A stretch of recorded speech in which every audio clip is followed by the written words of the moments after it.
it's like a lot. It has it shows like social media, the use of social media. I mean, the movie's like it's supposed to be shot by us, like point of view. Um, yeah, I mean, 2 of the scenes are actually filmed on an iPhone, so yeah, yeah. I'll give you a 1-minute warning and then wrap. And we're rolling, so whenever you're ready. So tell me about the experience, because as I already described it, for me this is like the E.T. movie from your generation. Yeah, I mean, definitely we can. I think that the movie in the storyline it isn't that similar, but the tone and the tonal aspect as well as the theme of it, the like the friends who stick together as well as the bond between the boy and the alien. I think you can definitely see that in Earth to Echo, and it's like the modern day E.T. in a sense, like Stand By Me too, as well as the Goonies, because it's modern day. It incorporates technology. The movie's shot by us. We didn't actually shoot it, but it's seen to be point of view, which is it. Yeah.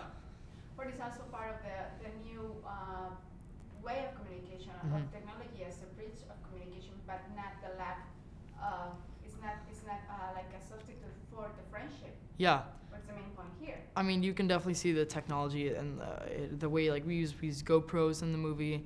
Our phones. 2 of the scenes were actually filmed with iPhones, which is very unique to theaters. And what else was there? We actually video chatted each other in the movie, and we were Skyping each other, which was really was pretty funny. And also we see especially in with your character that he start having this lack of communication, or maybe being more Yeah. apart from the rest in a certain way. But then he's the only one who Bonds with Echo, bonds yeah. with Echo. I mean, Alex, who I play Alex, and Alex, he's a foster child, so he goes from family to family, and I think because of this, it's made him very introverted, and he kind of keeps to himself, and although he doesn't speak a lot, he channels all of his thoughts through his expressions, and he's not the other group or the rest of the group. They're very they're talkative, which is more like me as a person. I'm very outgoing, obnoxious, and talkative. But I think to play Alex was also somewhat, it was difficult for me because I had to convey his thoughts through what was going on in his face, and the reason I think part of why he bonds with Echo and why he's the only ones who's actually close with Echo, is because he's so he's shy, and for him to put trust in a stranger that he meets, which is Echo. That's a new thing for him. Also, what do you think that is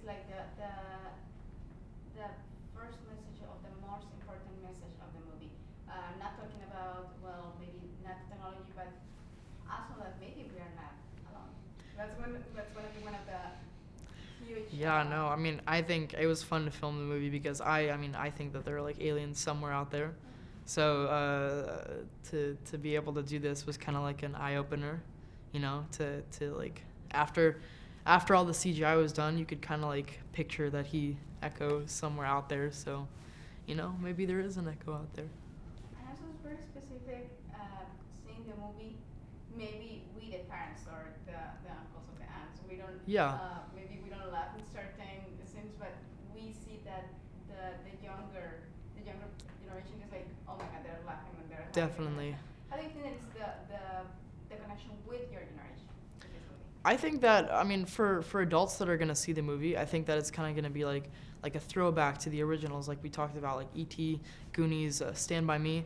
And for the kids, so hopefully the goal is that they'll kind of relate it in their own way, to their own modern Stand By Me or something, one of those sorts, movie that they can remember when they get older as one of their childhood movies. Definitely, when the adults are going to see the kids reacting to Earth to Echo, hopefully how they reacted when they saw E.T.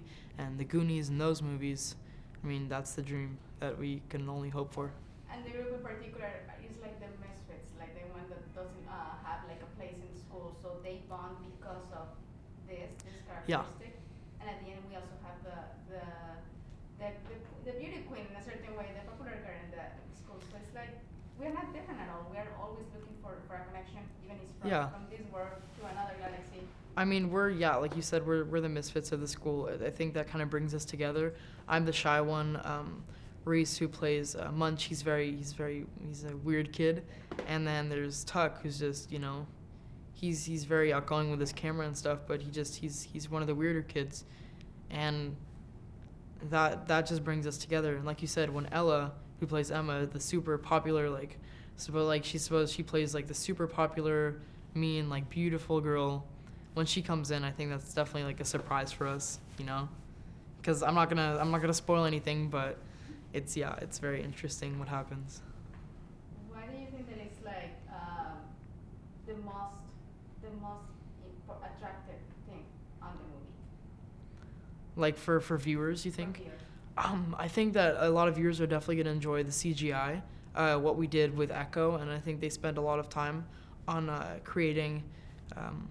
Echo, like he definitely has a lot of different emotions. And sometimes he's sad, he's upset, he's angry.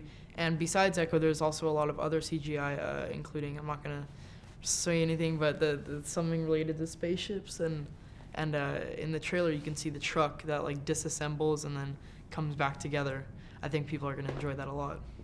Thank you so much. Thank you so much. It was great meeting you.